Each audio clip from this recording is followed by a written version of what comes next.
Chapter 1. The Shadow Beyond, lighting the depths of Naboo's lush gardens and glass palaces, where sun-kissed rivers sang beneath marble bridges and senators smiled through veiled deceit.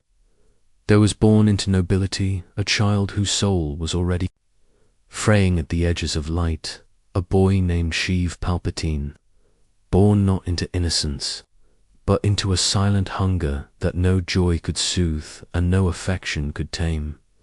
He did not cry like other infants, nor did he reach for his mother with trembling hands. He stared, even in infancy, as though something already ancient whispered behind his newborn eyes, something that waited for him to remember what he had always been beneath the mask of flesh. He walked among the privileged and spoke with tutors and dignitaries before he had even come of age. But inside, the boy was not content.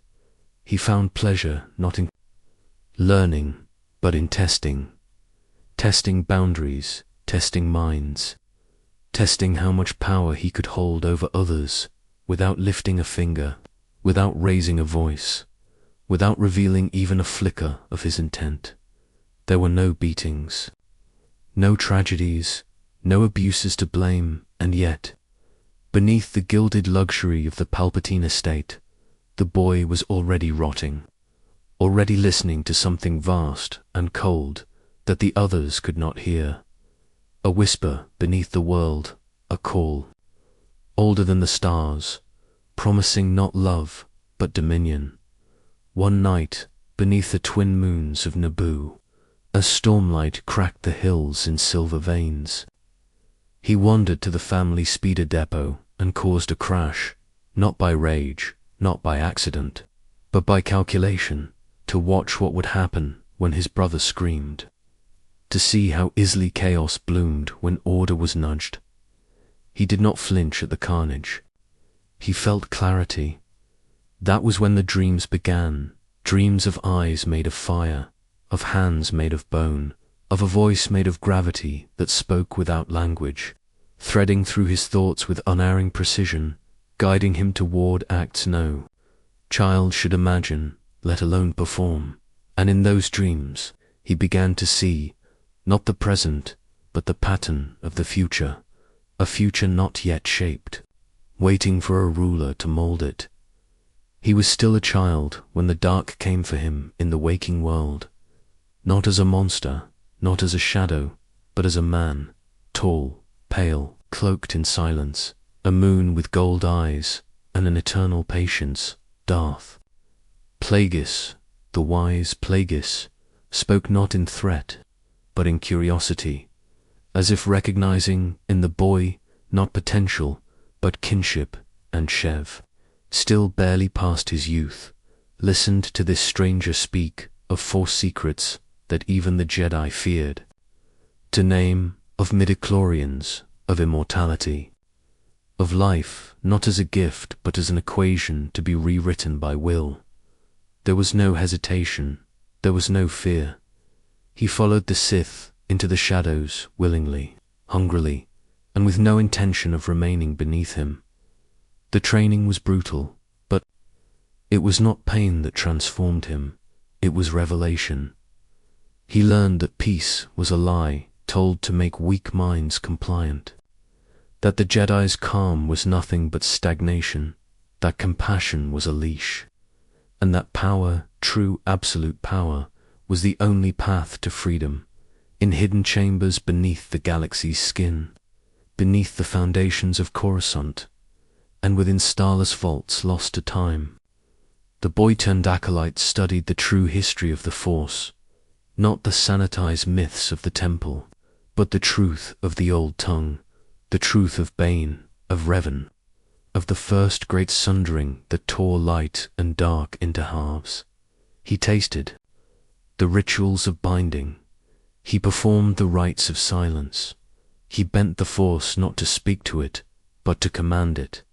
And yet, even as he knelt before Darth Plagueis and called him master, the thoughts of betrayal began, not in haste, not in hatred, but in cold logic, for Sidious, as he named himself now, believed what his master refused to see, that the rule of two was not a chain of strength, but a trap of limitation.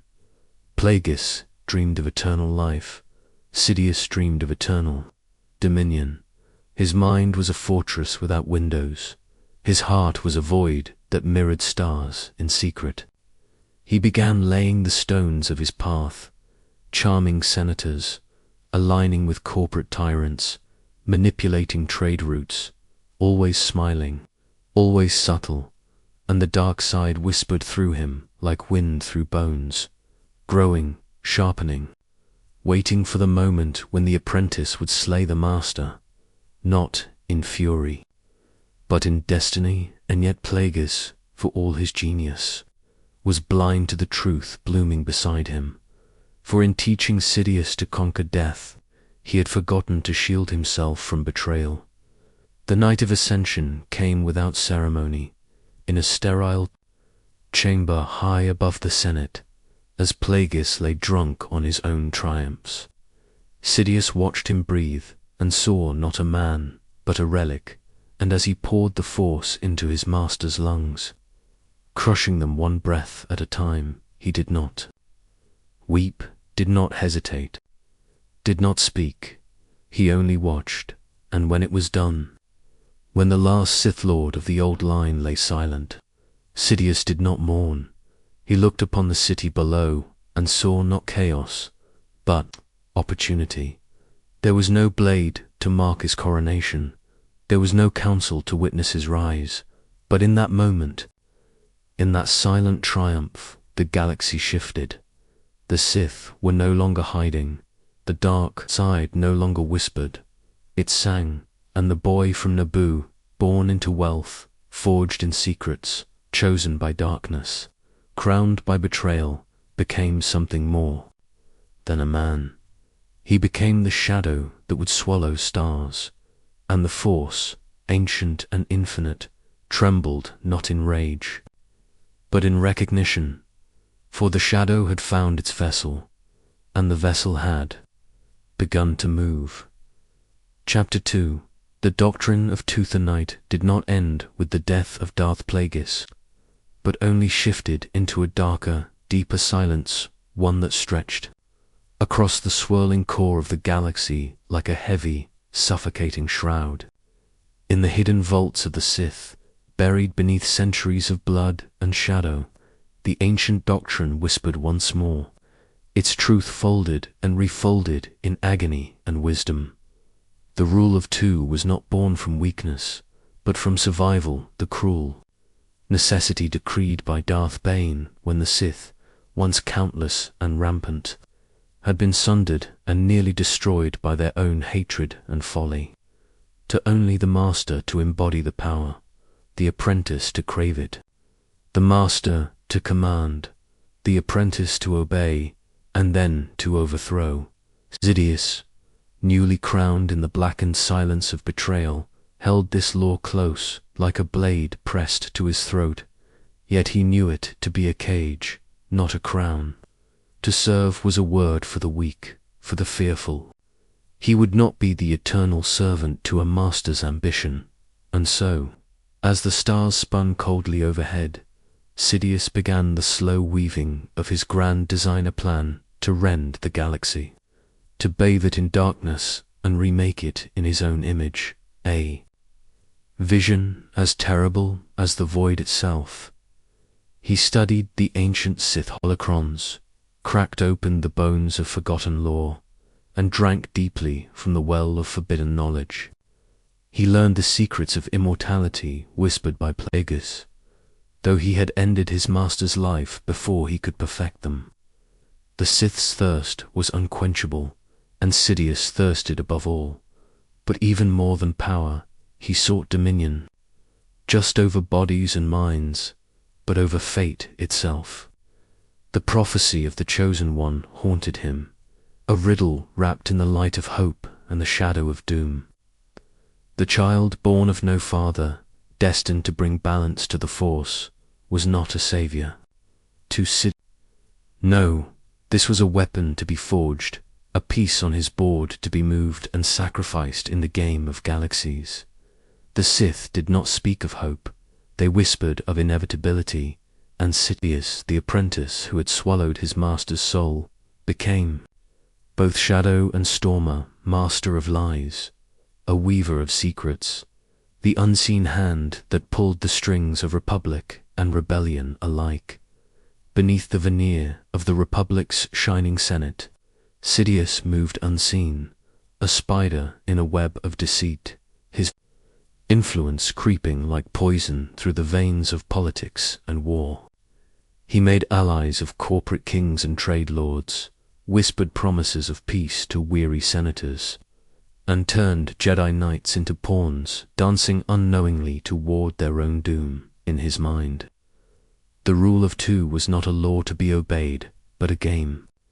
To be mastered, a dance where only the strongest would survive, and only the cruelest would thrive, and the cruelest was already awakening. The galaxy held its breath, teetering on the edge of an abyss, unaware that the darkness had already begun to consume its light. Sidious was no longer a student. He was the storm, and his time was coming. Chapter 3: The Blood of Slaves.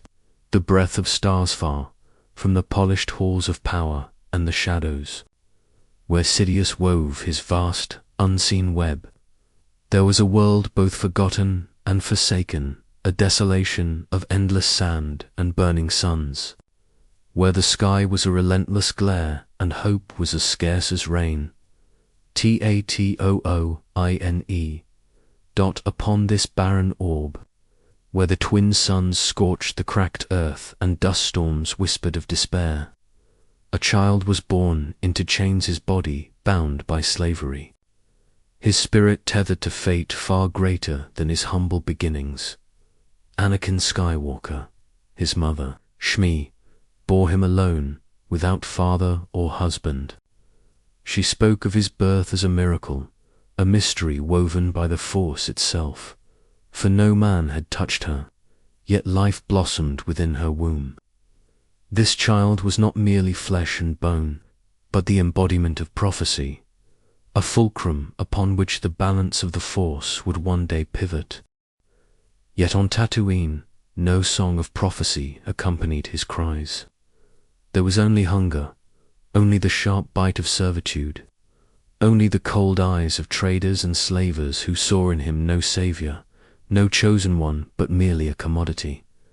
Anakin grew beneath the twin suns, his limbs strong as the desert's hardy plants, his mind sharp like the edge of a moisture vapor. Even as a boy, he was different. He could fix engines others discarded. Machines seemed to obey his touch, and the Force hummed beneath his skin like a silent storm, waiting to break. Watto, his master, was a shrewd and greedy Toydarian who saw in Anakin not a child, but a prize, a laborer, and a potential gambler's token in the cruel games of chance and profit. The boy was bound by chains, but his spirit chafed against their weight.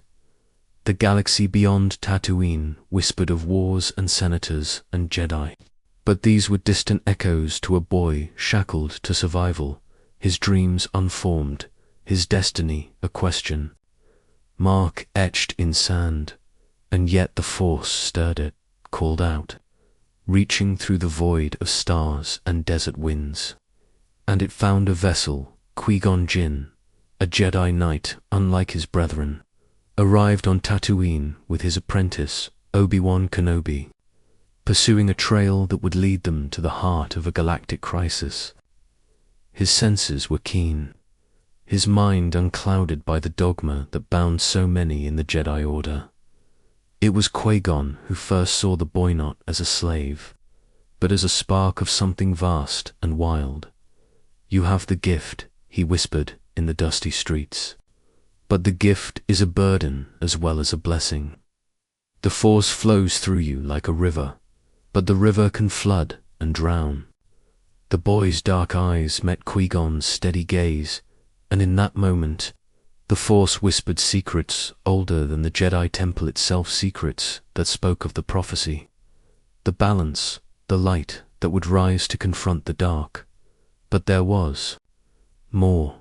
The dark side too felt the pulse of Anakin's birth, and Sidious, far away in his throne of shadows, watched this new piece in his cosmic game with cold calculation.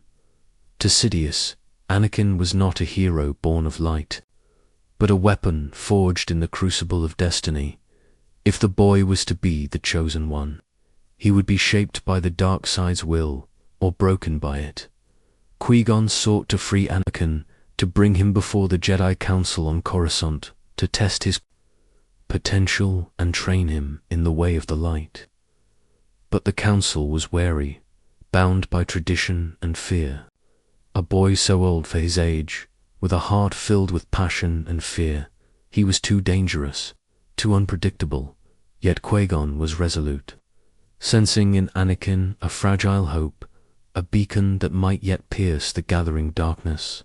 The decision to bring Anakin before the Council was fraught with tension. Masters whispered in shadowed chambers, debating whether this child was the savior they had sought or the herald of their ruin. And beneath it all, Sidious smiled, for the game was only beginning. The fate of the galaxy would hinge not on armies or fleets, but on the fragile heart of a slave boy from a desert world. For in his blood ran the breath of stars, and in his soul danced the shadows of 1,000 forgotten wars. Anakin Skywalker, the boy without a father, carried the weight of prophecy, of doom, and of hope, a balance as delicate and volatile as the twin suns that blazed eternally above his desert home. And so the Force turned its gaze upon him. The shadow had found its light, and the light would soon cast its own shadow. Chapter 4. The False Republic beneath the gilded spires of Coruscant, where the bright lights of the Senate shone like false stars in an artificial sky. A darker truth festered, one woven from whispers, betrayals, and the hollow promises of peace. The Republic, heralded as a beacon of democracy and justice, was little more than a fragile mask stretched thin over rot and ambition. The galaxy, vast and fragmented, spun in the grip of turmoil. Systems fractured, trade routes choked, and beneath the surface of diplomatic chambers and Senate votes, a secret war unfolded. A war not fought with open arms, but with shadows, lies, and the subtle cruelty of manipulation. Sidious, cloaked in the guise of Senator Palpatine, had ascended through layers of deceit and patience to claim the highest office, Supreme Chancellor of the Republic. His smile was warm, his voice measured, and yet beneath his calm exterior lay the heart of a predator, calculating and cold. Every word he spoke was a thread in a grand web of control, every gesture a ripple sent through the vast ocean of power. The Jedi, sworn guardians of peace and justice, had become blind sentinels, noble yet naive, their ancient codes a prison as much as a guide. They sensed the growing darkness, but could not grasp its source. Their doctrines bound them, their fear of emotion chained their judgment. And so they watched helplessly as the galaxy spiraled into chaos. The Clone Wars had begun. Separatists, led by Count Dooku, once Jedi and now turned Sith apprentice, rallied star systems into rebellion. Their fleets darkened the skies, their droids marched with relentless precision. The Republic mobilized its own armies, clones bred for obedience and battle. Faceless soldiers forged to wage endless war, but behind these battle lines, the true war was one of deception. Sidious sat at the center, puppeteer of both factions. He whispered orders to Dooku as readily as he issued commands to the clone generals. Both sides danced to his tune, their conflict feeding the fires of his ultimate design. Amidst this chaos, Anakin Skywalker emerged, no longer the slave boy of Tatooine, but a Jedi Knight wielding power beyond his years. His victories were legendary, his valor unmatched, yet within him storm clouds gathered. The Jedi Council, wary of his impulsiveness and growing attachment, regarded him with suspicion. His closeness to Chancellor Palpatine was a source of concern, though few dared to speak openly. To them, Anakin was a weapon too sharp, a flame too wild. Sidious, however, nurtured this fire.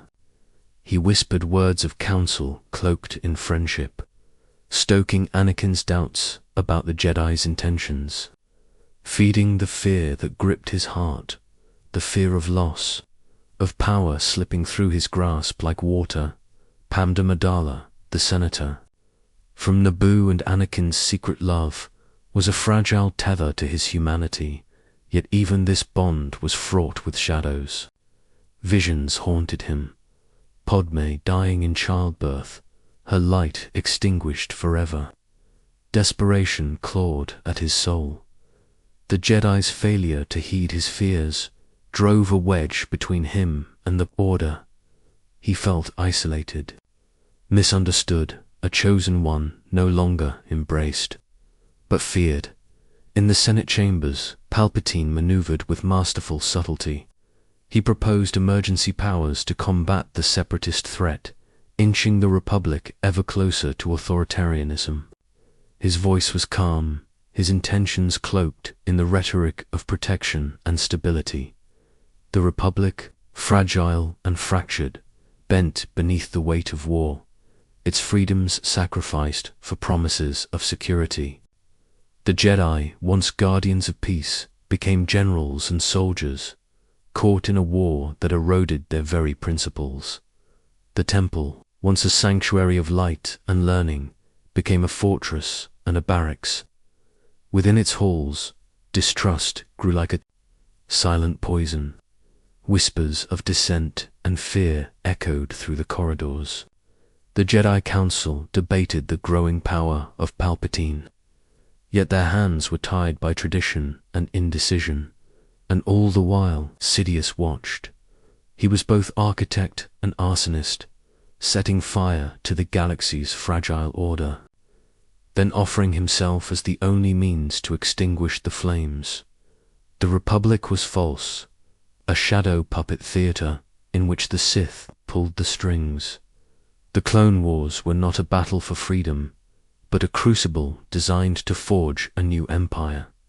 Anakin's destiny was intertwined with this deception, a nexus where light and dark collided, and the fate of all things hung in fragile balance. In the depths of his heart, the boy born in chains felt the stirrings of a terrible choice, a path that would lead him beyond the Jedi's grasp and into the waiting embrace of darkness. The Republic's shining facade was cracking, and behind the mask, the shadow waited to claim its prize. Chapter 5. The Temple of Smoke and Silence deep within the towering spires of Coruscant, beneath the endless hum of the city planet's restless life, stood the Jedi Temple, a monument to light and order, sacred and serene. Its marble walls and soaring halls spoke of peace, justice, and the eternal vigilance of the guardians who dwelt within. Yet beneath the gleaming surface, in shadowed chambers and hidden corridors, a different truth took root, one of smoke, silence, and secret fractures. The temple was no longer the sanctuary it once was. It had become a fortress, a bastion against a war that was bleeding the galaxy dry. The Clone Wars, fought on countless battlefields of stars and worlds, had turned the Jedi Order from peacekeepers into generals, soldiers bound by duty but shackled by doubt. Whispers filled the silent corners, rumors of corruption, fear, and betrayal. The council met behind closed doors, faces grim beneath the weight of impossible decisions. Masters debated the rising darkness with quiet desperation, seeking guidance in ancient texts and forgotten prophecies, yet finding only riddles and shadows. The holocrons glowing with pale blue light in the depths of the temple's vaults held fragments of knowledge from eras long past, warnings buried beneath layers of memory, fragments of Sith lore wrapped in the guise of caution. Some masters dared to consult these forbidden relics, feeling the cold sting of dread as secrets unraveled before their eyes. Sidious' influence seeped into the heart of the temple like smoke through cracks in stone. His agents moved unseen spies, traitors, puppets, wearing the mask of loyalty. The Order's blindness was its curse, its faith in doctrine a leash that tightened as the noose drew near. Anakin Skywalker, the Jedi Knight who bore the weight of prophecy on his shoulders, felt the tension like a living thing. The temple, once a refuge, now pressed upon him with suffocating certainty. His every step was watched, every word measured. The Council's distrust was a shadow that grew heavier with each passing day. Master Windu's gaze was cold and unwavering, a judgment, wrapped in silence. Mace spoke little, but his presence was a storm waiting to break. The Jedi's patience was fraying, and Anakin's impatience was a flame licking at dry leaves. Padma Amidala, distant yet always near in his thoughts, was the fragile light in the darkness, yet even this light flickered with fear. The visions of her death haunted his sleep, their promise a blade poised to strike. Within the temple's sacred halls, secrets gathered like dust. The ancient war between light and dark was no longer fought solely on distant planets, but within the hearts and minds of those sworn to peace. The Jedi, once united in purpose, began to fracture under the weight of war and suspicion. Old alliances strained, old teachings twisted. The truth was no longer clear. It was buried beneath layers of fear and falsehood, and in the shadows of this crumbling sanctuary, Sidious wove his deepest web. The Sith holocron, lost for centuries, resurfaced in secret chambers beneath the temple, a relic of darkness hidden in plain sight. Its corrupted knowledge pulsed with power, and those who dared to gaze upon it felt the slow poison of temptation take root. Sidious used this darkness as a mirror, showing the Jedi their failures, their hypocrisies, and their fears. He whispered doubts into their ears, turning their strengths into weaknesses, their unity into discord. The Jedi Order was being dismantled from within, and the architect was unseen as the Clone Wars raged beyond the temple's walls. The Order's sacred rituals became hollow performances.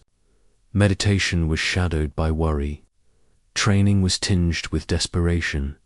The younglings learned to fight, not to heal. Their laughter was scarce, their innocence slipping away like sand through trembling fingers. The temple's gardens, once places of calm and reflection, grew wild with neglect, their beauty obscured by the gathering storm. And yet, amid the smoke and silence, some held on to hope. Master Yoda, ancient and wise, felt the Force twist and writhe beneath his fingertips. His voice, usually steady and serene, carried a note of sorrow and warning. He spoke in riddles, his words heavy with meaning, but few truly understood. The balance, disturbed it is, he intoned softly. Darkness, clouding, the future is.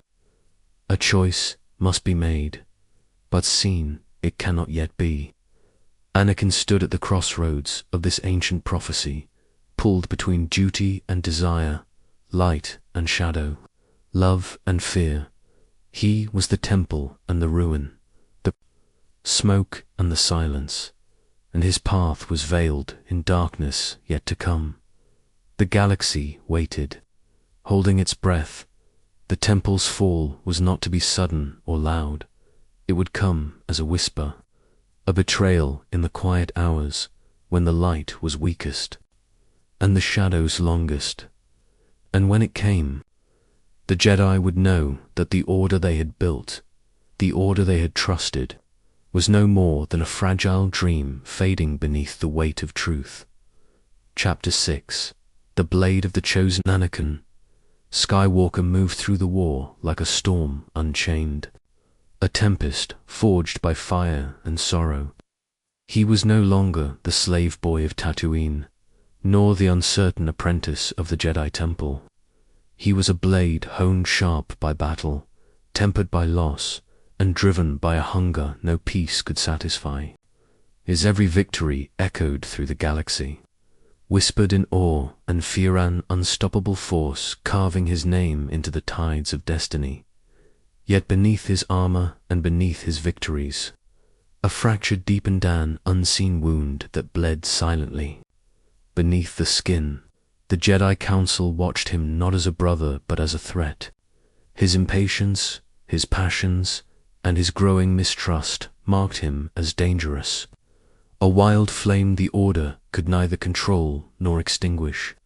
They feared what he might become, even as they needed his power to hold the Republic together. Palpatine, ever the shadow behind the throne, saw this fracture and nourished it. His voice, soft as silk but sharp as a dagger, wrapped itself around Anakin's fears and whispered promises no one else dared offer. The Jedi would betray him. The Order that claimed to protect peace would instead choke the life from his heart. Anakin's dreams became haunted by visions of Padmé, his secret love, the fragile light tethering him to hope.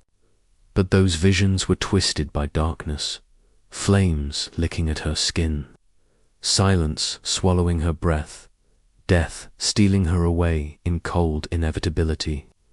Fear gripped him, fierce and raw, demanding he find a way to defy fate, to seize control where destiny had cast him as a victim in the quiet moments between battles.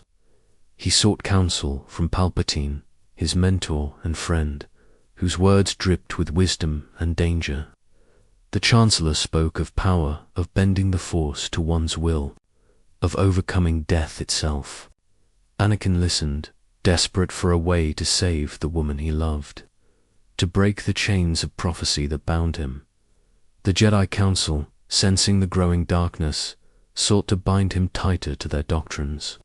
They forbade him from training as his secret wife, forbade him from giving in to his fears and attachments. Their coldness pushed him further away, feeding the loneliness that gnawed at his soul. Master Windu's glare was like sharpened steel. Fear is the path to the dark.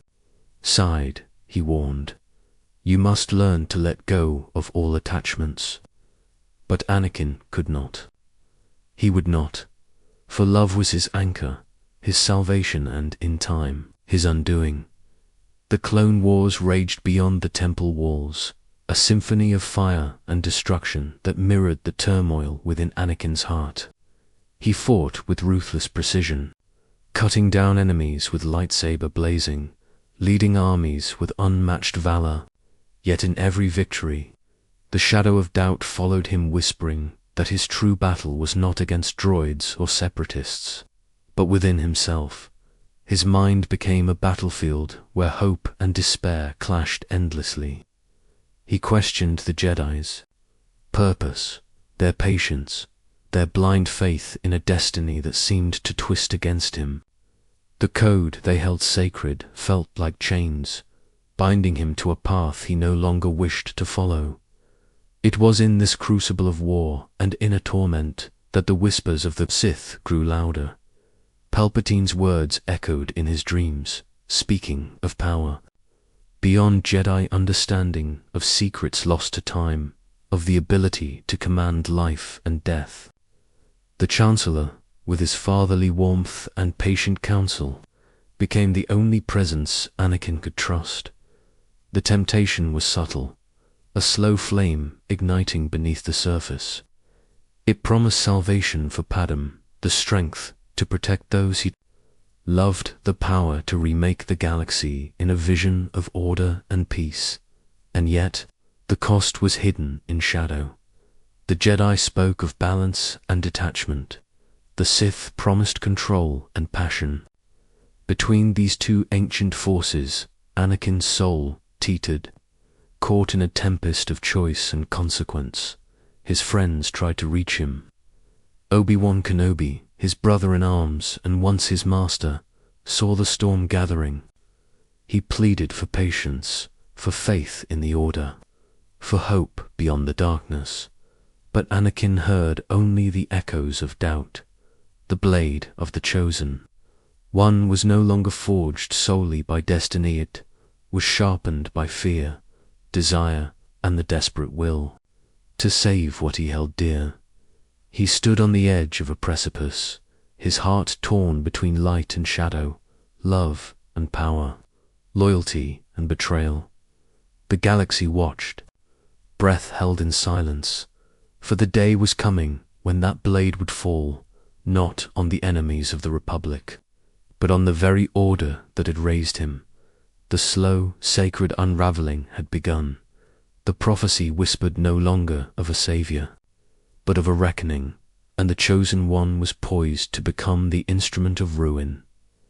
Chapter 7. A throne built of ash, the galaxy stood on the edge of oblivion, a fragile calm before the storm that would tear apart the very fabric of the Republic. In the shadowed corridors of power, hidden behind the smiling mask of Chancellor Palpatine, a dark and ancient evil stirred. Darth Sidious, the Sith Lord who had manipulated events for decades, was ready to reveal his true face. For years he had patiently orchestrated the fall of the Jedi Order and the rise of a new empire, one ruled by fear, domination, and unchallenged power. Anakin Skywalker, once the hopeful, chosen one, destined to bring balance to the Force, now found himself at a crossroads darker than any he had faced before. The Jedi Order, bound by their rigid code, seemed blind to the shifting shadows. Sidious, ever patient and cunning, extended his hand to Anakin, offering not mercy or hope, but a terrifying alternative: the power to conquer death itself, to dominate life and fate, not merely to accept them. The moment had come in the quiet chamber high above Coruscant's cityscape. Mace Windu, the Jedi Master known for his unwavering strength and sense of justice, stood facing Sidious. The tension in the room was electric, thick with unspoken truths and deadly resolve. "I have seen your darkness," Sidious Mace said, his voice firm, resonant with the weight of the Jedi Order's authority. "Your reign ends here. The Republic will survive." Sidious smiled, a slow, chilling curve of lips that betrayed nothing but promised everything. "You are naive, Windu. The Jedi are relics of a forgotten age, clinging to obsolete ideals. The galaxy demands order. I offer it, through strength, through power." Their sabers ignited simultaneously, blue clashed against red, light meeting darkness in a furious ballet.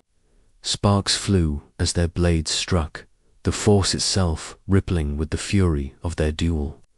Each strike was a battle of wills, of beliefs, of destiny, but the true battle was not between Sidious and Windu. It was within Anakin.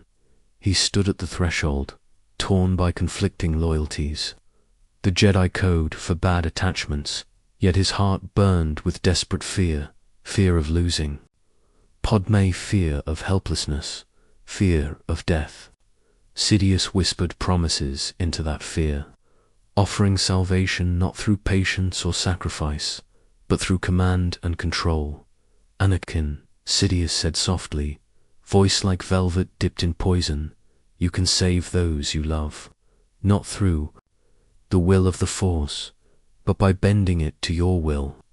Join me, and no one will ever take them from you." Windu, wounded and struggling against Sidious' deadly lightning, saw the hesitation in Anakin's eyes and pleaded, "Anakin, this is the Sith. Stand with me." But Anakin's choice was made. His hand moved swiftly, a blade cutting through loyalty and hope alike. The strike felled Mace Windu, ending the last hope for the Jedi to survive this day. The silence that followed was suffocating. Sidious turned to the fallen knight with triumph burning in his eyes. "From this moment, you are no longer Anakin Skywalker. You are Darth Vader. Together, we will reshape the galaxy." The order came swiftly. Across the galaxy, clones turned against the Jedi, their comrades, their friends. Order 66 was a sentence of death, a curse whispered across star systems. Jedi temples fell silent, their defenders slain in cold blood. The balance of the Force, maintained for over a millennium, shattered in an instant. Fire and ash consumed. The ancient bastions of the Jedi, the cries of the innocent echoing across the void. The Republic, once a beacon of hope and democracy, crumbled under the iron fist of the Sith. The throne, Sidious claimed, was not built on justice or peace, but on betrayal and the bones of the fallen Dot. In that dark hour, a new era was born, one ruled by fear, shadow, and iron will. The Sith had ascended, and the galaxy would never be the same. Chapter 8. The fire in the cradle. The night was thick with ash and despair. Coruscant's sky, once shimmering with the lights of countless starships and vibrant cityscapes, now burned. A dull orange, a cruel reminder of the devastation unleashed within the Jedi Temple's sacred halls. The temple, a fortress of hope and learning for thousands of years, had become a tomb. Darth Vader marched forward, the echo of his mechanical breath cutting through the silence like a grim metronome of doom. His black armor gleamed under the flickering flames, every step deliberate, heavy with purpose.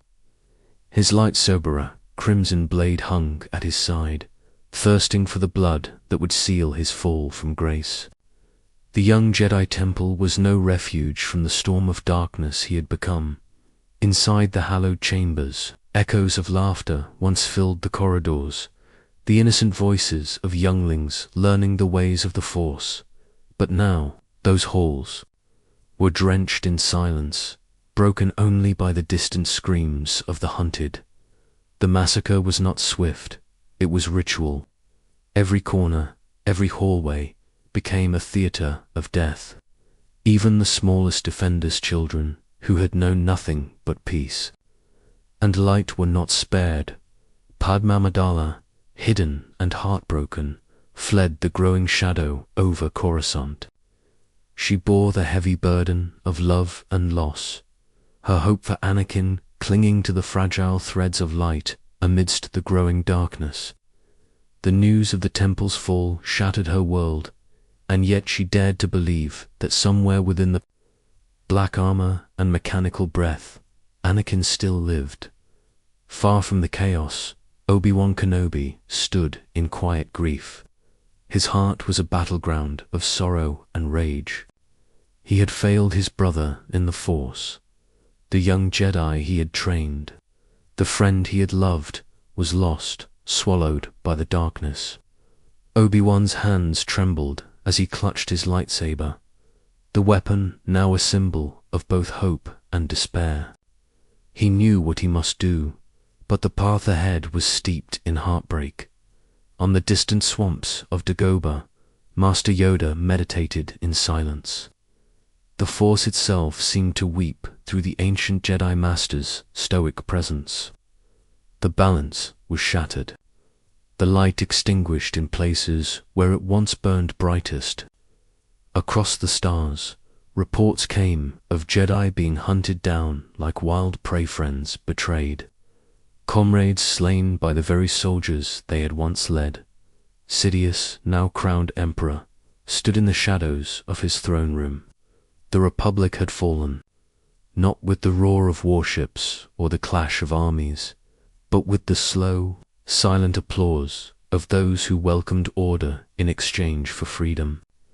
The galaxy bowed beneath a new regime, one forged in fear and dominance. The temple's ruins whispered a funeral rite for the Jedi, a eulogy sung by those who survived and by the ghosts who now haunted the stars. The fire in the cradle had consumed the light, but in the ashes lay seeds of rebellion, waiting for the day they might bloom anew. Chapter 9. The armor and the mask. The banks of Mustafar were scorched and cracked, the ground torn open by rivers of molten lava that churned like the very fires of the underworld. The air was thick with heat and ash, a hellscape reflected in the shattered soul of Anakin Skywalker. He lay broken and bleeding, his flesh burned and torn, his breath ragged with pain. The duel had been merciless, a violent crescendo of fury and betrayal between Anakin and Obi-Wan Kenobi, once brothers in arms, now bitter enemies. Their lightsabers clashed, painting the volcanic landscape in streaks of blue and red. The Force itself trembling at the tragic ballet, but it was over.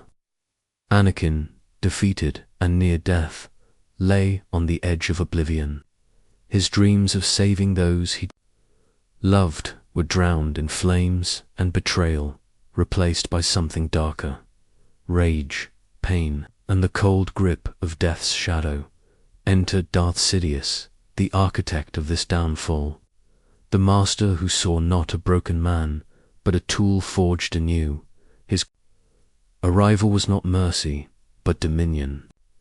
With calculated precision, he orchestrated Anakin's survival, commanding his loyalists to retrieve the wreckage of the fallen warrior. The Sith Lord's vision was clear: Anakin Skywalker would die here.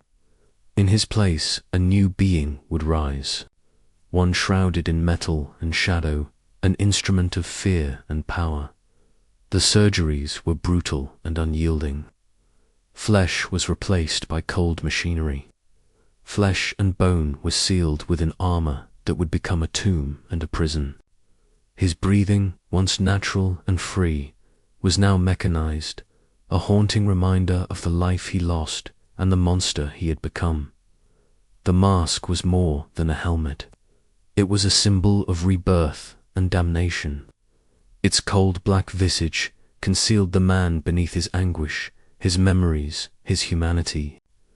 Behind the mask was Darth Vader, the Sith apprentice, forged in pain and bound by chains of servitude to his master.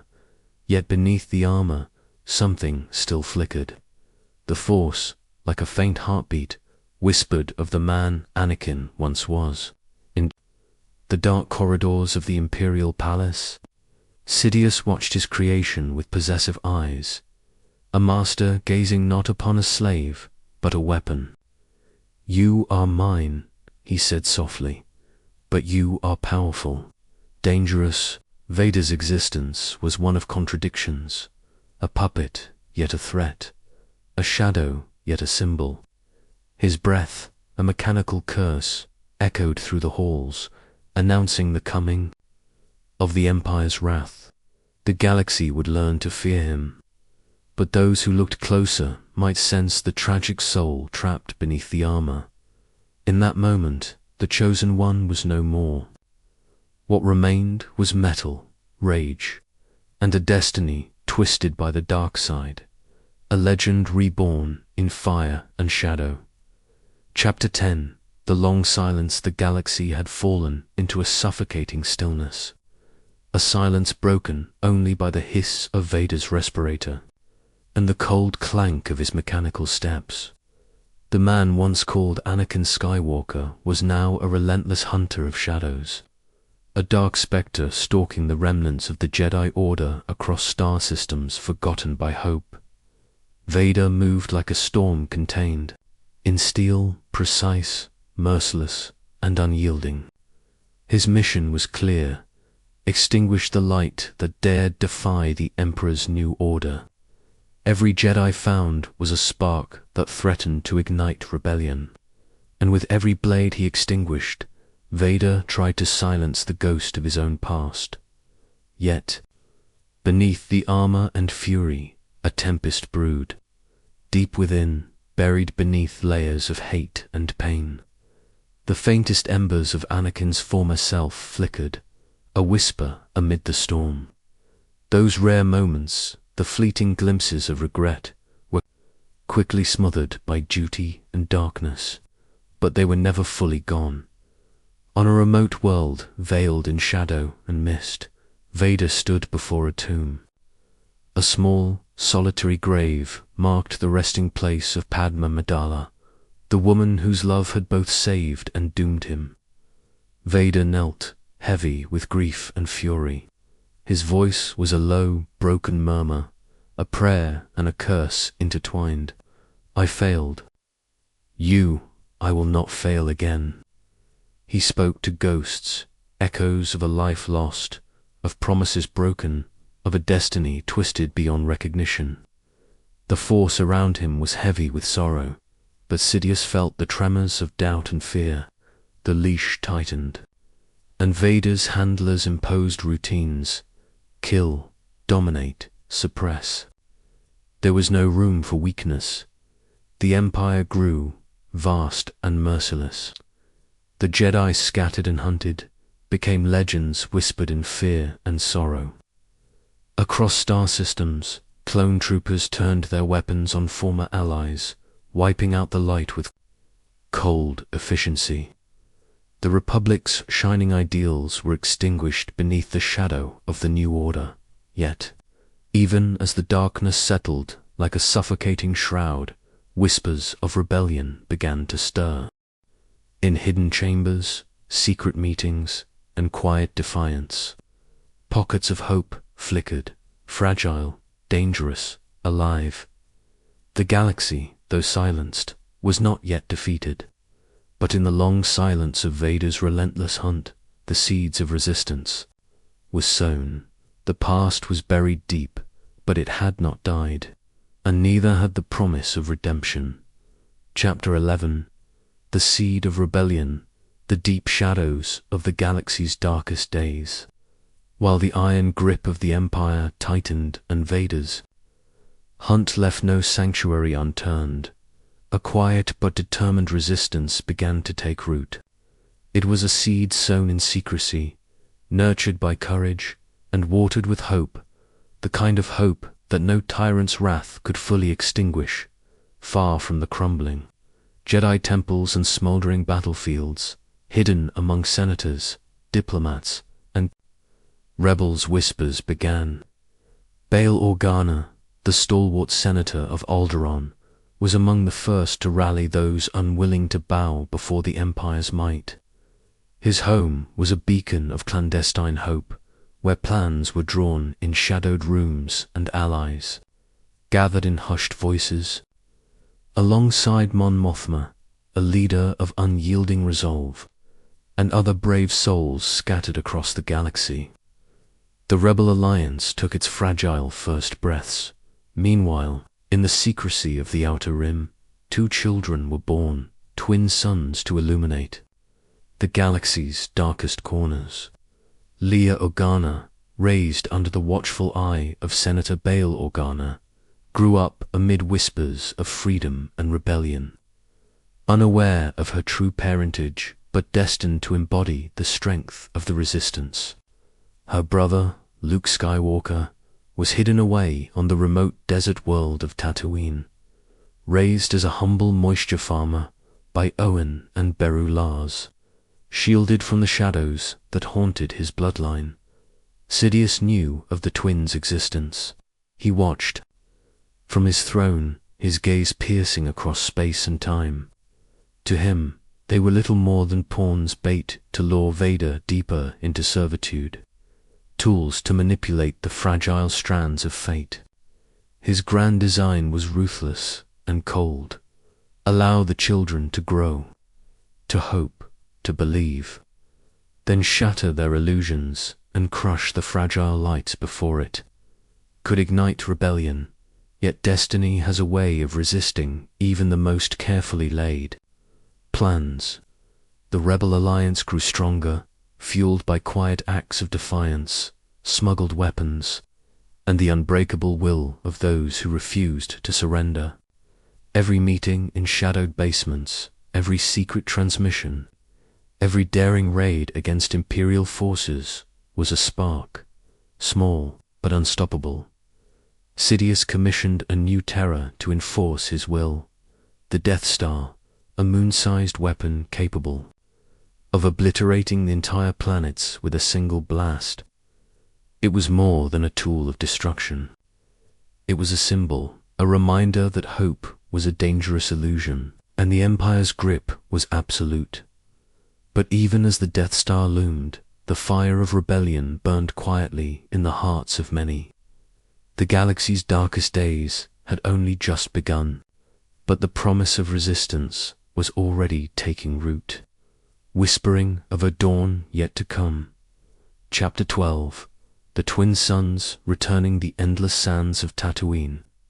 Beneath twin blazing suns, a boy lived unaware of the legacy that coursed through his veins. Luke Skywalker, raised as a humble moisture farmer by his Aunt Beru and Uncle Owen, spent his days dreaming of stars beyond the desert horizon of adventure and purpose. Yet the weight of his true destiny lay hidden, buried beneath the dust and silence of the harsh world that shaped him, far away from the capital's towering spires and the suffocating grip of the Empire. Luke's life was simple, his childhood marked by chores and longing gazes at the night sky. He did not know of the galaxy's turmoil, nor of the war waging in the shadows, the battle between light and dark that would soon claim him. Yet the Force had begun to stir within him, an awakening, subtle and profound, like a whisper carried on the wind. Enter Obi-Wan Kenobi, a ghost from the Jedi Order's fading past. The man once known as Ben Kenobi had lived in exile, a guardian watching over the boy who bore the last hope of the Jedi. His years in hiding had aged him, but his spirit remained unbroken. When fate finally drew them together, Obi-Wan began to unlock the ancient secrets of the Force for Luke, training him in the ways of the Jedi. Even as the dark clouds of the Empire gathered ever closer, Sid, perched on his throne within the heart of the Imperial Palace, felt the ripples of this awakening. The Force was shifting, growing louder with each passing day. The boy was not yet aware of his lineage, but the echoes of Anakin Skywalker. His father stirred beneath the surface. Vader, too, sensed the presence of something familiar yet distant, a shadow of a past life that he neither fully understood nor dared confront. The galaxy itself seemed to hold its breath, the final convergence of light and darkness drawing near. The stage was set for a confrontation that would decide the fate of all. A struggle not only for power, but for redemption and hope. Luke's journey was only beginning. The twin suns that burned above him were a constant reminder of the light and shadow that defined his path. His return would not be triumphant nor simple. It would be fraught with trials, revelations, and the weight of legacy. But from the desert sands to the stars beyond, the boy destined to challenge the darkness was awakening. Chapter 13.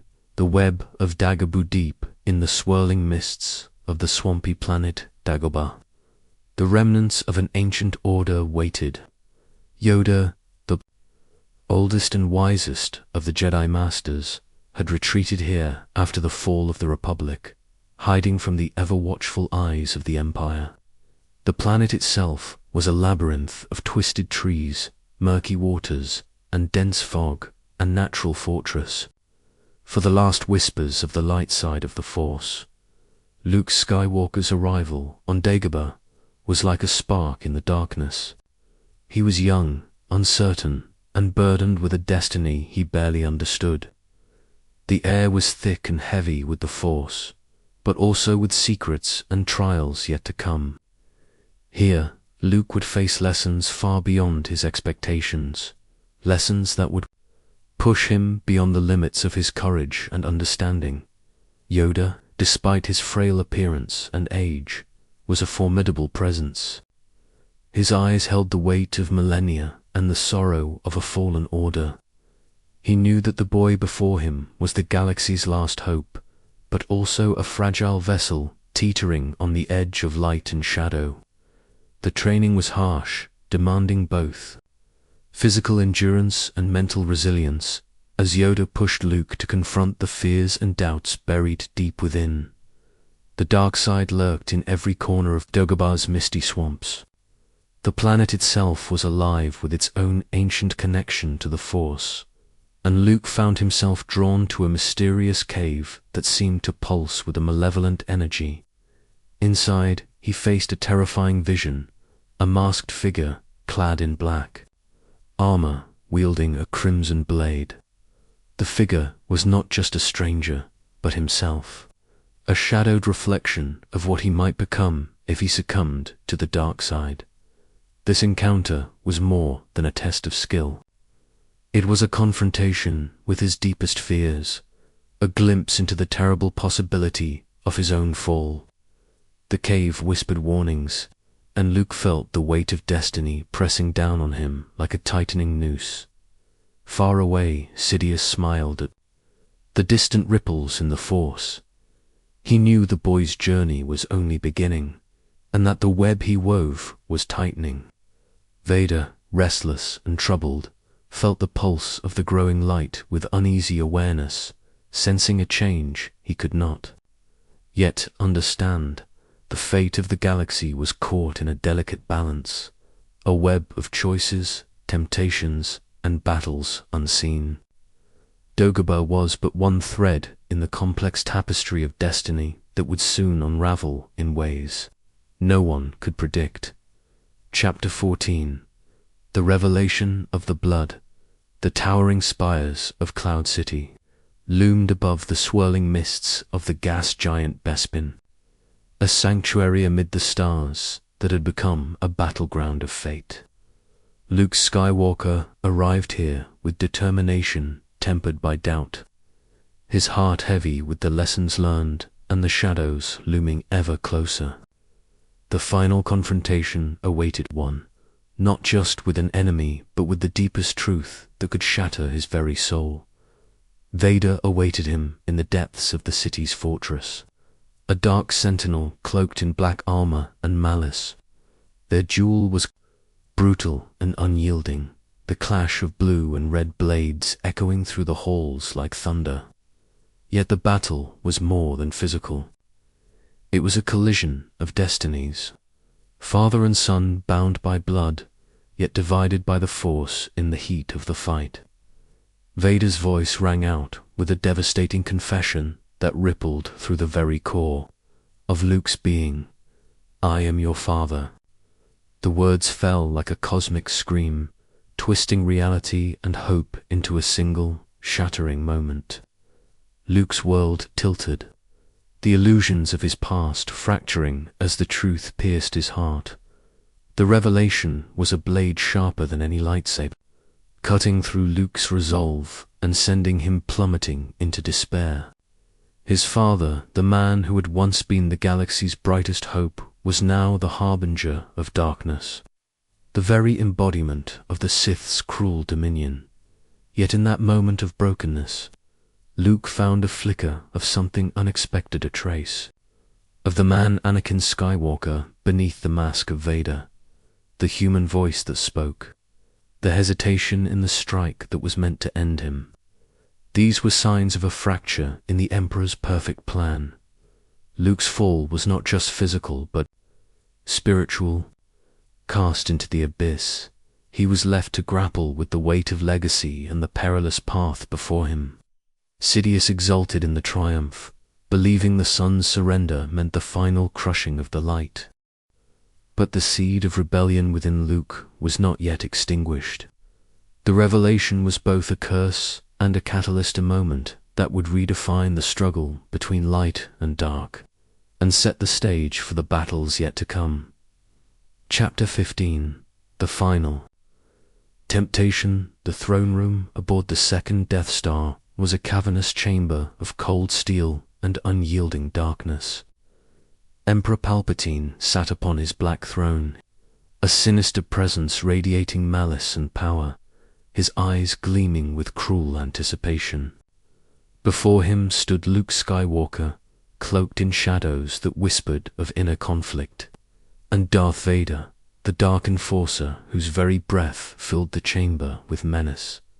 This was the ultimate test, a crucible of fate in which the sun's resolve would be shattered or strengthened, and the Sith's dominion challenged. Palpatine's voice was like a venomous song, weaving temptation and deceit. Strike him down and take your rightful place at my side. Together you will rule the galaxy. The power is yours if you only seize it. Luke's heart thundered in his chest. The dark side called to him, a seductive whisper promising power, freedom, and the end of suffering. His mind flickered with images of the galaxy's suffering, the death of friends, and the overwhelming weight of destiny. The temptation was raw and immediate, a siren's call born of desperation and grief. Vader watched, torn between loyalty and a flicker of something older, a memory of love, of sacrifice. The echoes of Anakin Skywalker stirred beneath the armor, a battle raging within. He saw his son's struggle as a mirror of his own, a reflection of the choice he once made and the path he followed since. Luke's lightsaber rose, trembling yet resolute. The room seemed to hold its breath. In that suspended moment, the weight of countless generations pressed upon him, Jedi and Sith, light and dark, hope and despair.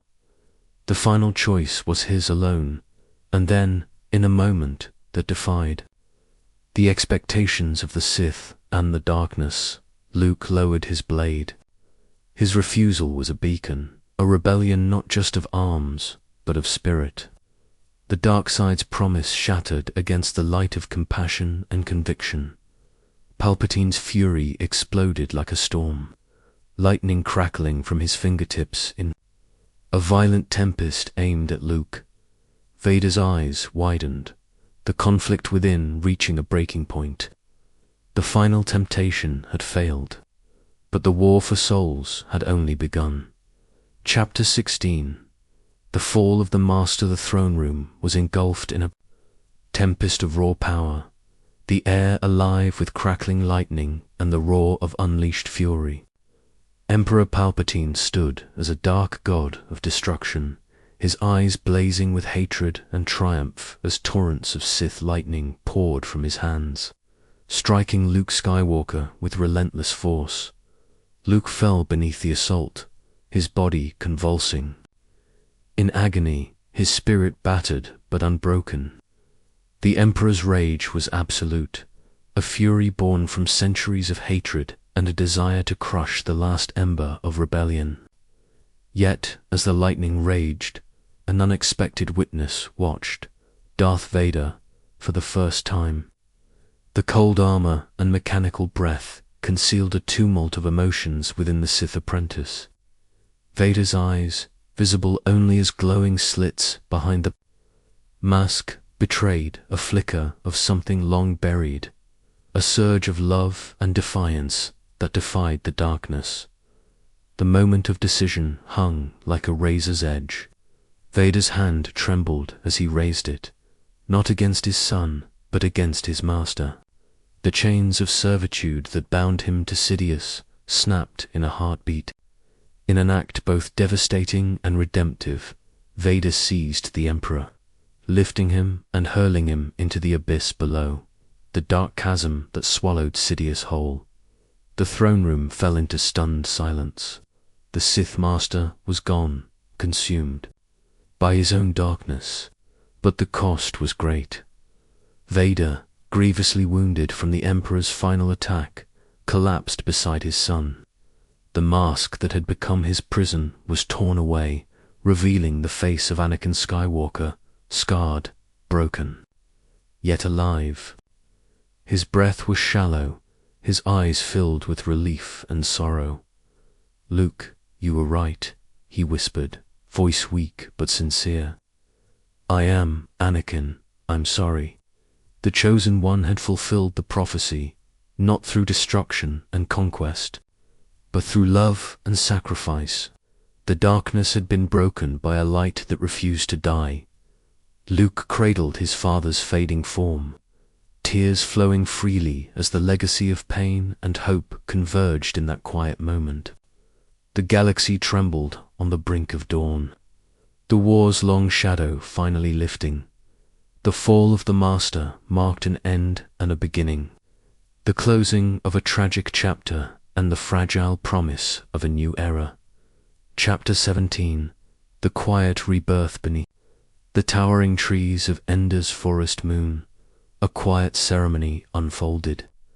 Luke Skywalker, standing alone under the dappled sunlight filtering through the leaves, carried the weight of the past, yet embraced the fragile hope of the future.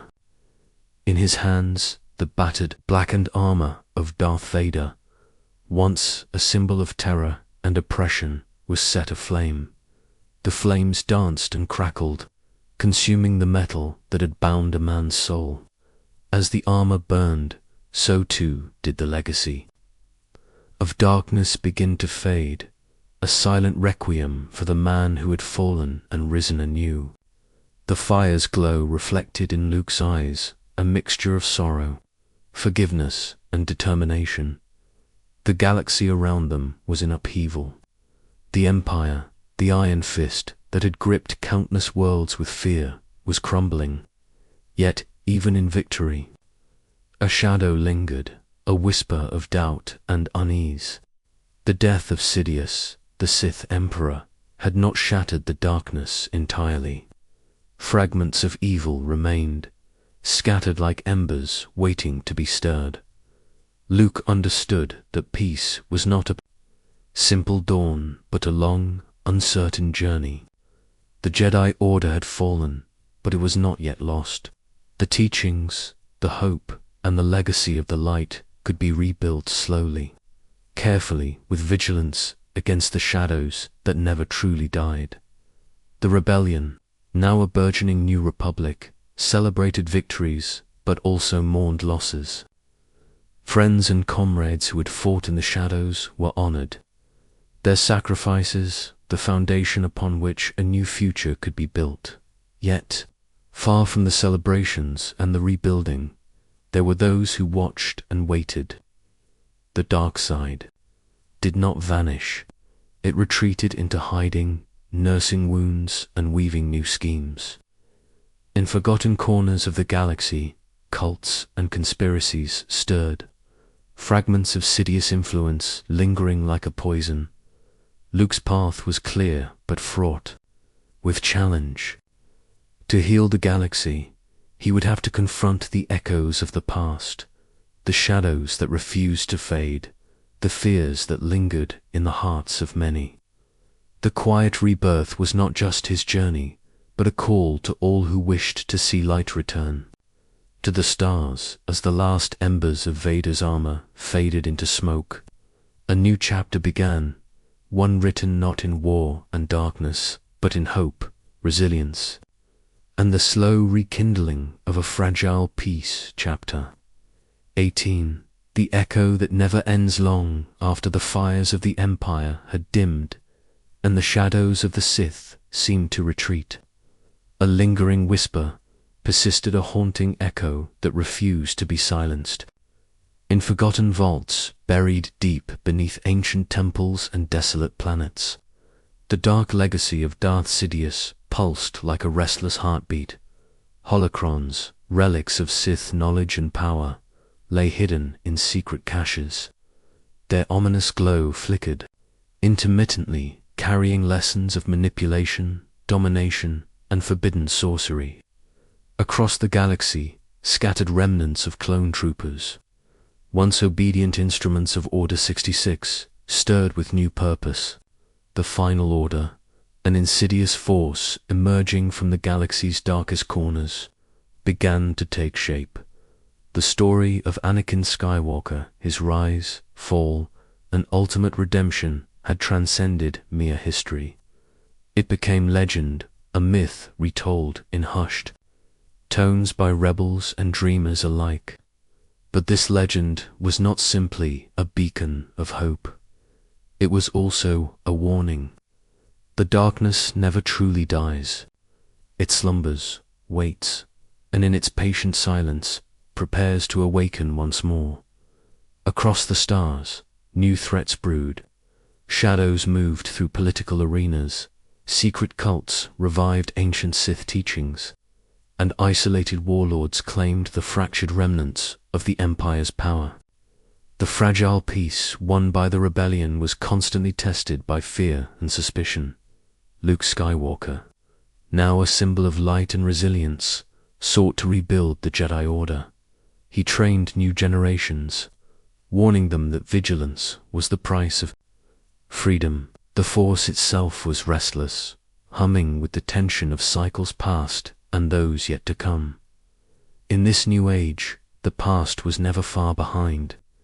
Every victory bore the risk of relapse, every moment of peace shadowed by the possibility of chaos. The echo of Sidious was a reminder that the battle between light and dark was eternal. And so, the galaxy breathed, uncertain, hopeful, and watchful as the story continued. The darkness had been pushed back, but it never vanished. It waited. In silence, patient as the stars themselves, ready to rise again when forgotten.